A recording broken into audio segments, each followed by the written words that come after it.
Singapore, we pledge ourselves as one united people, regardless of race, language, or religion. You see my pledge already.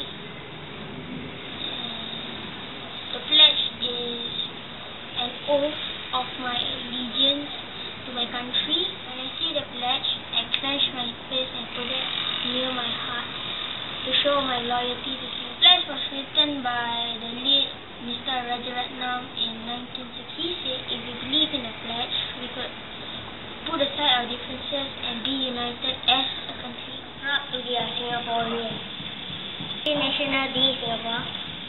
Happy birthday, Singapore. I love you, Singapore, and all the best.